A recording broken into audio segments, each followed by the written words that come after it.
It is officially October, and if there was any indication of what happened in the final games of Major League Baseball in September, got a lot of buckling up to do for the playoffs ahead. Nobody better to do that with than Andre Knott. Tanner Bally Guardians, and you're listening to Locked On Guardians. You are Locked On Guardians, your daily podcast on the Cleveland Guardians. Part of the Locked On Podcast Network, your team every day.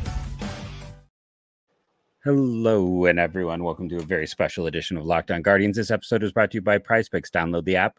Use the code Locked On MLB to win $50 instantly with your first $5 lineup. PrizePicks, run your game. All right, on today's Locked On Guardians, we talked about it. The season's over, and boy, if you watched any of those playoff games, I just said playoff games, not even playoff games. It was Felt like it. It was regular season games, and talking about first today? game, yeah, on Monday, those games were just absolutely off the rocker. And I'm if texting that's one any of the coaches. indication, I'm texting one of the coaches that were involved in that right now. I swear to God. man, I can't imagine that's been the weirdest thing. I saw a tweet from the guys at Cespedes Family Barbecue, and it was Lindor and Urshela celebrating. Urshela, I just sent the picture to my wife. Yes. And I'm like, how often do you get both teams having a champagne celebration on the same field in the same day? And I got a feeling today's gonna be one of those days that we mark down. That you'll just remember, kind of like the last day Tito had in Boston, like that Sunday where like all crap went to hell, where like Tampa Bay won, and that was like the end of the chicken and beer era. Like everybody has a story of where they were at on that day. I think Toronto was involved. You look at all the teams that were involved. Baltimore. I think this day may have some repercussions and some feelings and some thoughts like that, especially with Chris Sale not being able to pitch and how they came back. And obviously Lindor is not right. And Urshela's playing shortstop for the Braves. And Laureano was killing. was playing great for the Braves. Like there's so many, like it's crazy. But continue on. I'm sorry. No, that's a great setup for what's going to happen in October. Really, I mean, it's hard to script, and those things are weird, and it's been a weird season. Andre, I can't remember most of the conversation we had with you back in March, honestly, because it was so long ago. But I do remember. That means I must not have said something that was crazy and wrong, because that's the only thing people remember is what you missed. I remember us talking about the draft. I remember we were discussing the draft a little bit then as we were setting up for that.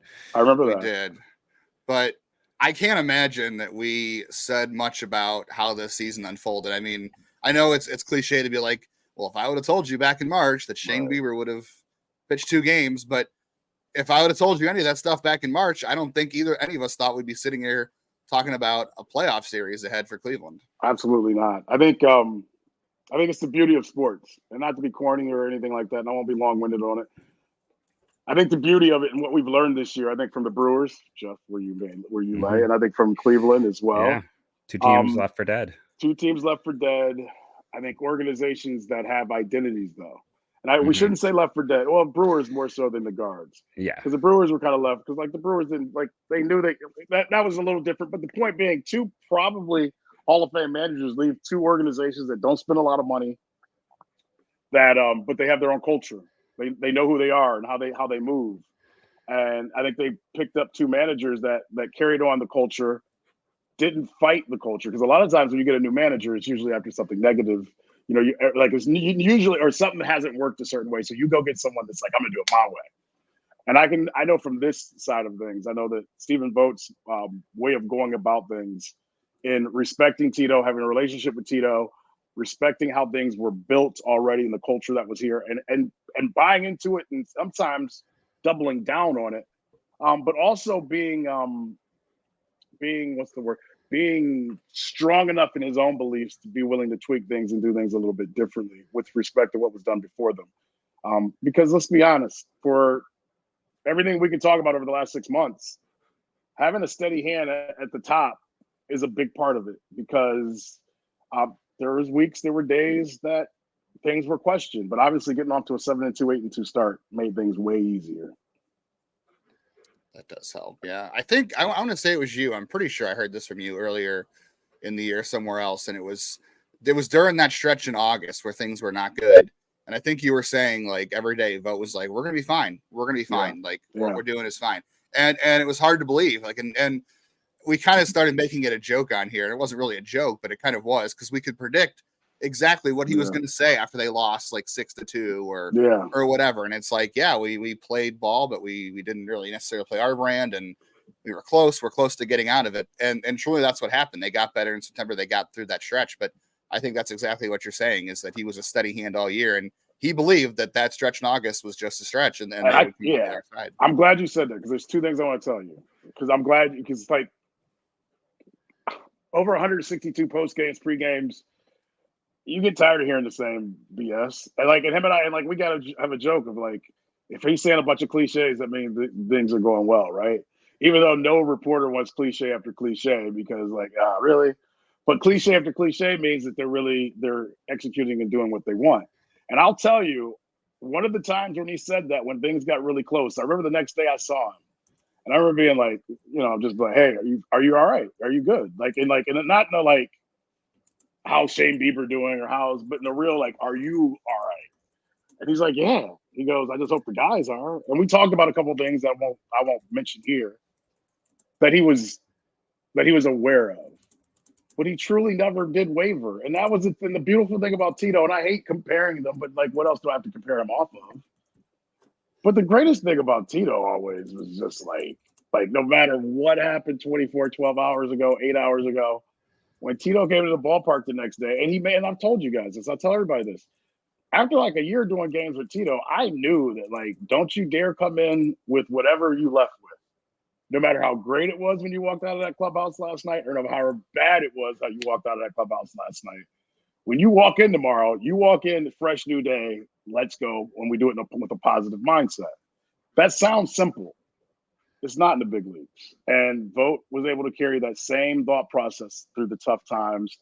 And you guys have covered the minors. They have built, and I know it's not something we talk about a lot, but they've built a legit culture of, they try to win in single A, they try to win in double A, they try to win in triple A, and every organization isn't doing that. So I think when you get here, whether you're ready or not, you're expected to win, no matter if you're fully developed or not. And I think that's what we're seeing. I know with the draft this year, we joked about how almost every guy was a blue chip person. Like they went out of their way just to, even before the level of winning, that they went out and got every captain, every, guys who were high performing as well. Don't get me wrong, but They looked as much at that side. Decent grades, decent people, decent. Yes. There's something to that though. And I hate it being at the age that I'm at, because I feel like this is like the signs of getting old, because they're not perfect. Yeah. But I think in a year like this, when you stick to your, and I think in a year like this, when you stick to your guns of who you are, because, and I won't, there's no great Major League Baseball team this year. Like, as we sit here right now, we're excited, and I won't put, for me, even if the Guardians weren't in it, I'm excited for the next 3 weeks because literally, none of us will be shocked if it's the Mets and Detroit. I mean, it'd be shocking. It would be shocking. But at the same time, you'd be like, that's what this year is like. There's no 100-game winning teams. There's no 90-game winning teams, other than when you do those numbers, this is truly this is kind of a crapshoot. And this is kind of a cool one because of the stories. Like, how great would it be to have the Guardians and Brewers and piss off all of America? Yes. That they would have to watch Middle America for 7 games. And it would be good. And that literally could happen. San Diego's bullpen, and I know you guys haven't asked, San Diego's bullpen is very Guardian-like. I had a scout say to me the other day, they're amazed how many benches you look into that are really good teams right now, and they have Tito influences in the dugouts, like Ruben Niebla, the hitting coach for San Diego, Rodriguez who is our guy. You go to Kansas City, their manager, their pitching coach are guys that I know really well. The Brewers are basically built in the mindset of a Cleveland mindset from everybody they've had that's been in Cleveland. The Mets have Sarby on their bench, and there's other little pieces. The Yankees obviously have a pitching coach that came from that helped build the pitching factory there. And I'm just doing off the top of my head. You guys know what I mean. There 100%. is a lot of Guardian pieces all over baseball. And there are a lot of them made the playoffs, which I think is cool. Yeah, it's like the Belichick tree, or to go back, but more successful, right? Like the Belichick Mhm. tree a was the one that little was a more, knock. a little more successful. Yeah, You know, there wasn't a whole lot it's coming off that. everyone seems to leave. I mean, even if someone wants to complain about like the Twins, issues, I mean, that's still been a team who was competitive this year. And and that's not like the Cubs, even. I know it's like Yes. it's essentially like a tree that almost all of baseball is connected to is Mhm. this organization Mhm. right now. It is. And I don't think many There's people one. take it. Go ahead. I was gonna say there's one more. We can, whatever you want to say, it's fine. But I was gonna say there's one thing I know we talked about back in March. I want to bring up right when we come back.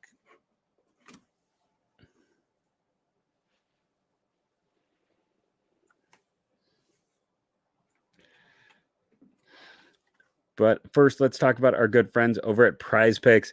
They've got a fantastic deal for you.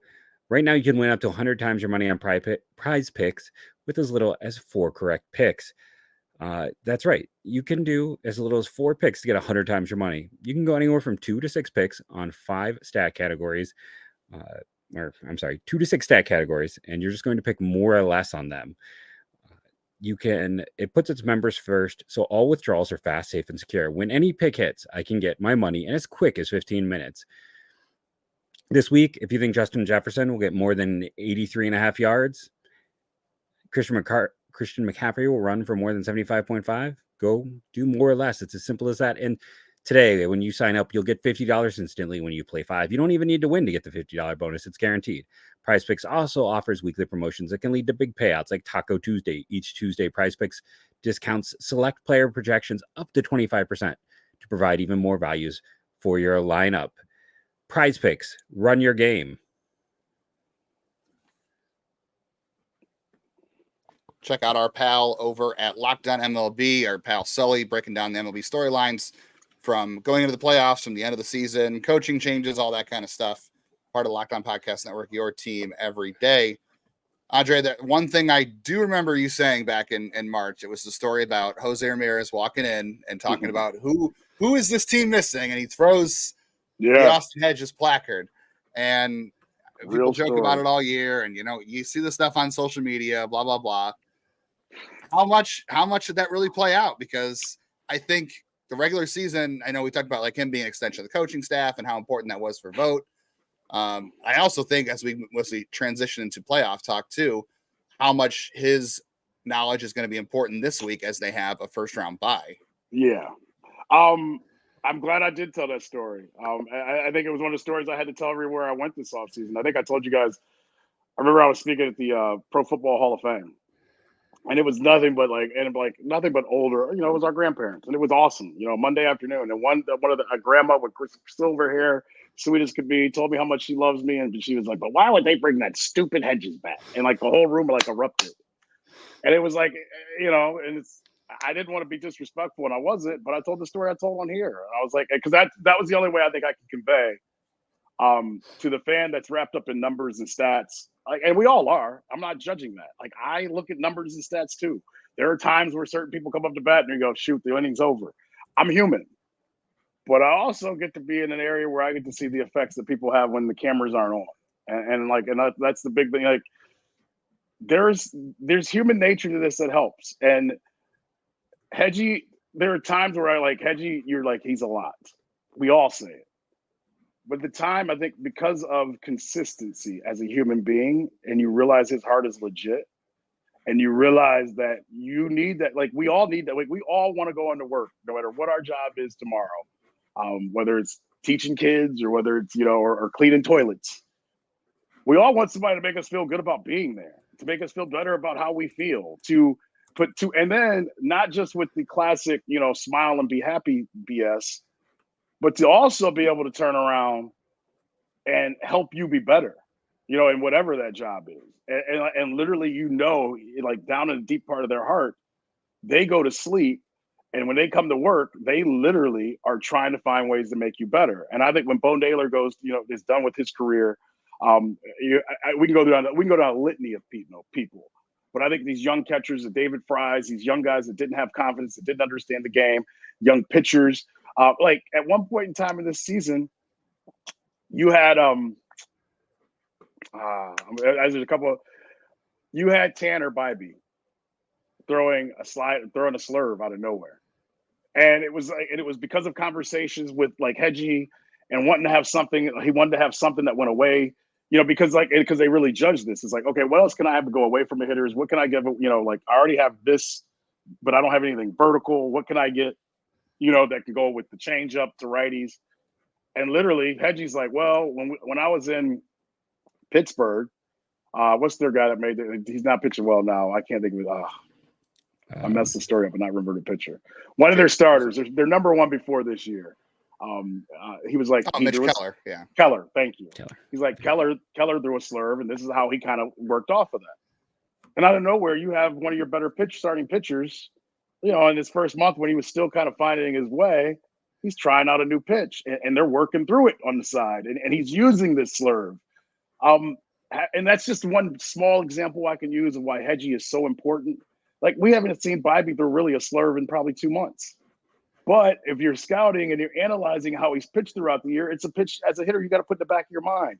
And it is something that at some point in time, if guys are sitting on the changeup, and if the curve isn't riding or the slider's not riding right, I won't be surprised if in the ALCS when you see a slurve and he'll have the confidence to throw it. And that's just like a small, quick story that just Hedgie has effects on small pieces and parts.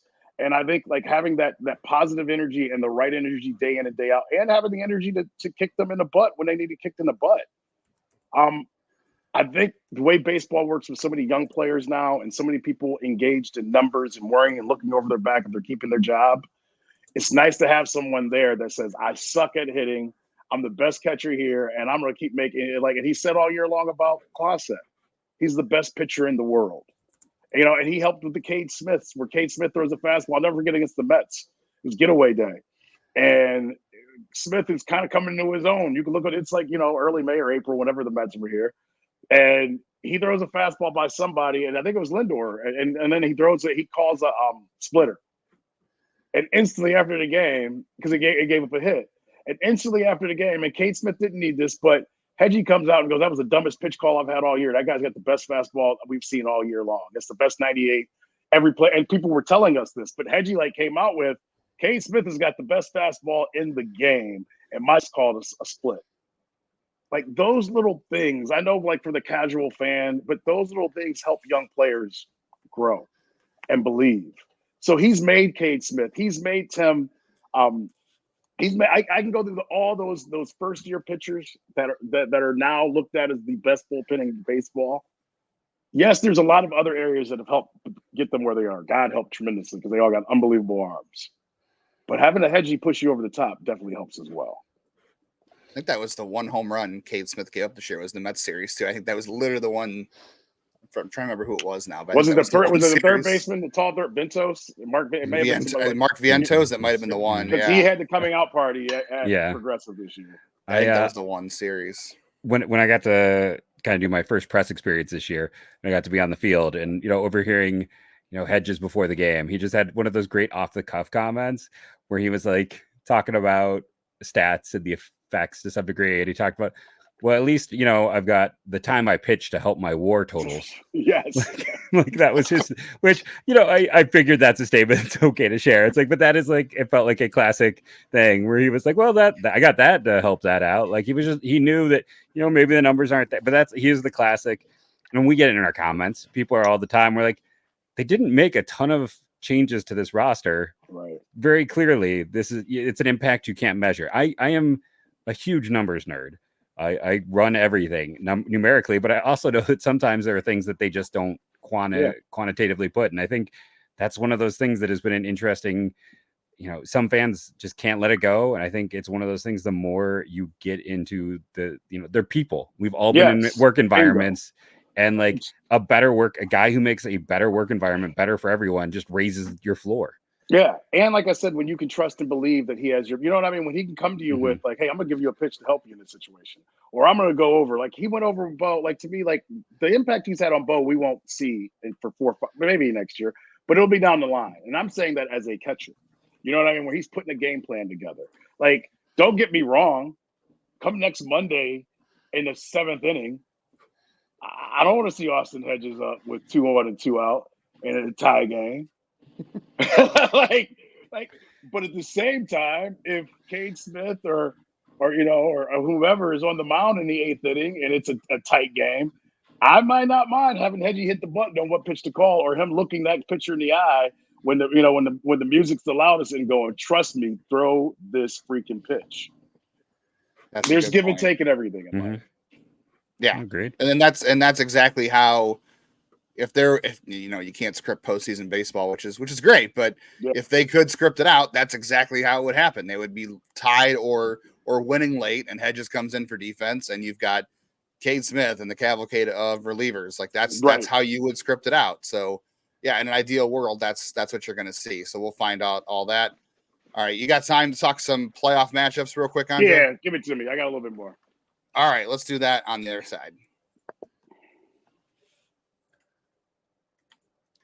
All kinds of good stuff going on right now over at FanDuel. NFL fans can start with a big return on FanDuel, America's #1 sportsbook. When you get a hunch in the middle of a game, check out the latest stats, view live play-by-play, and so much more on the same page where you place your bets. I was just checking out over on FanDuel. The Guardians actually have the second best odds to win the AL. So they're really heavily favoring the Yankees.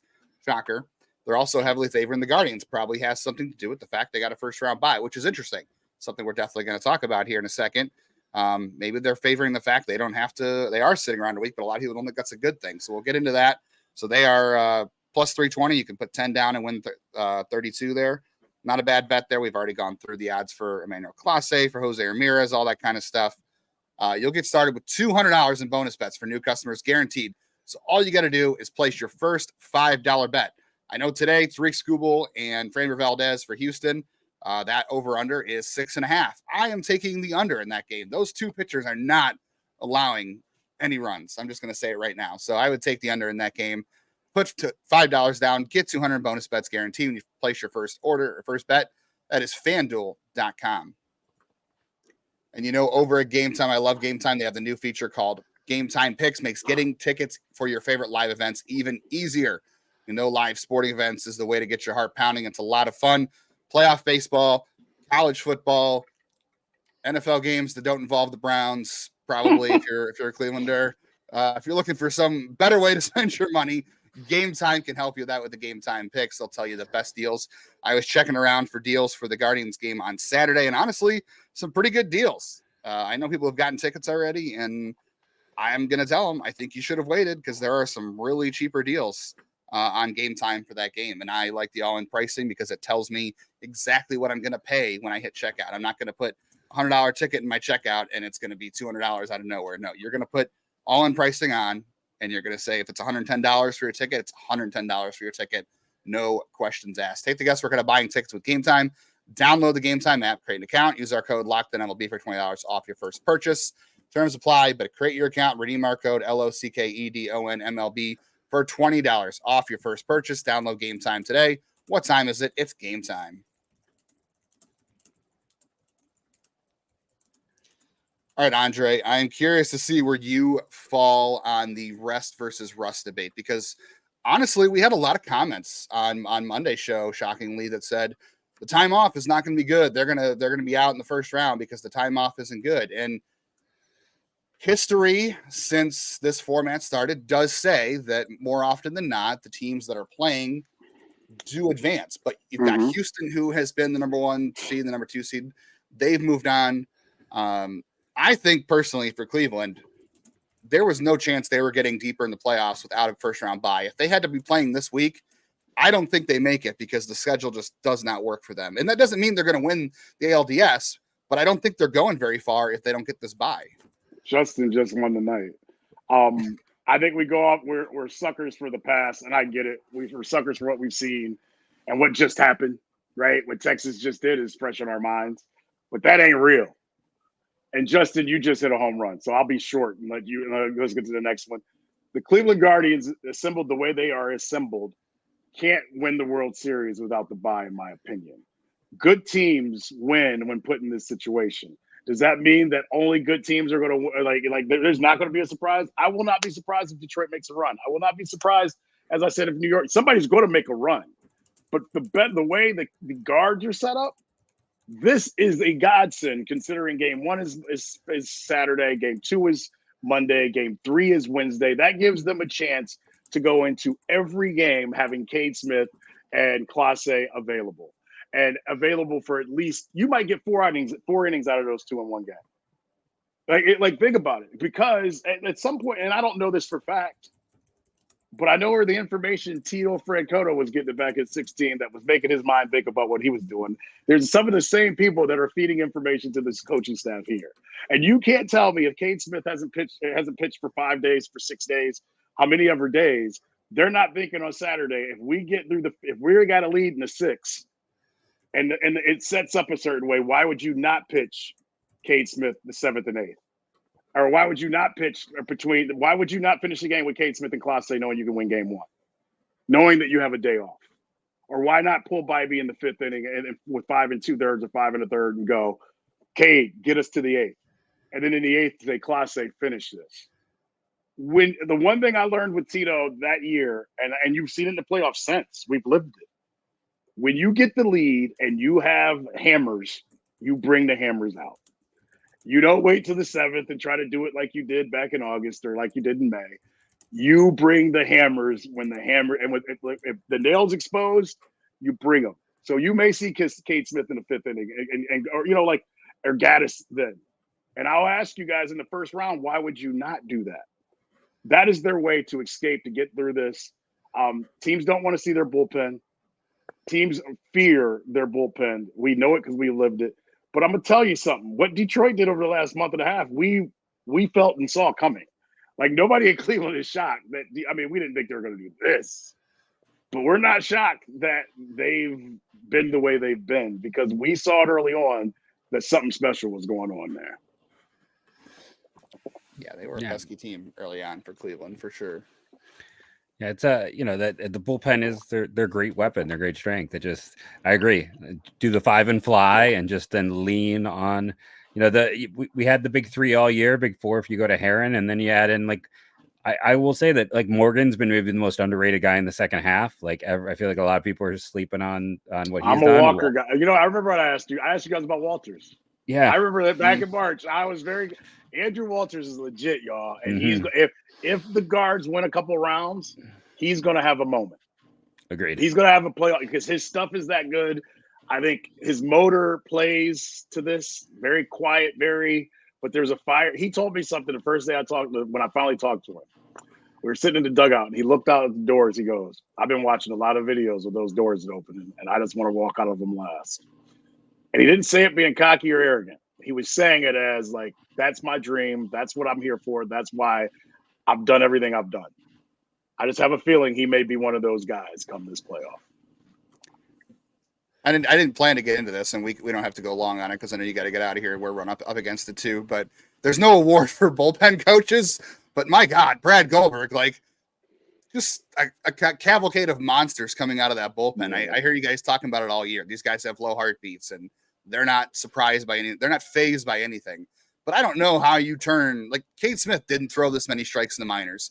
I saw Tim Herron. I saw 100 gas in the minors. And Brad's going to be a manager. Brad's going to be a manager because of this year. I don't know when, but he's going to be. Because you hit on something. All those guys have always been talented. But he has hit on something with each and every one of them. And to be honest, with Clase too.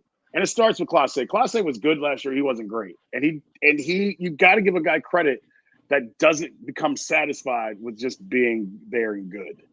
He pushed himself. Jose is a perfect example of that. That's why this is all working. It's all works because Jose is as old as he's ever been. He's played his best baseball ever. This is Jose's best defensive season. And I'll leave you guys on this, and this is why they have a chance. I don't know if they're going to win, but I won't be shocked if they do. And I'll let you guys behind the mirror, behind the curtains of our lives. Rick Manning, and we were having a conversation off air before we started this, but it plays into it. Rick Manning, my partner, who's made me better and made me see and learn baseball and understand baseball in ways I could never, ever completely explain to the common person. I had Doug Deacon do it with me in football. I've had Jim Jones do it with me in NBA basketball. And I'll go to my dying grave knowing that I have some of the best information and I see games in ways I would never see them before prior to my relationships with them.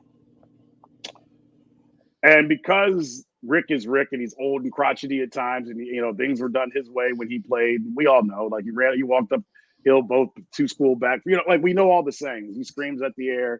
He hates when a guy goes out and has his sunglasses on his hat and he doesn't put them down and he drops a fly ball. Like there's just things. Why did you swing at the 0-1? Why'd you swing at the 0-0 curve? That's stupid. Like he has his things, and God bless him. He played. He he's been a part of pro baseball since he was 17 years old. But the one thing that jumped out to him right away, because he doesn't like you to like people. We all have people that they like people if they have to like people. And I'm watching something for fantasy football that just hurt me really bad. I'm sorry.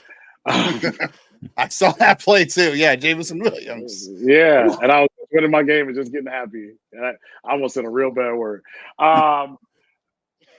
Early in the year, about a month in this season,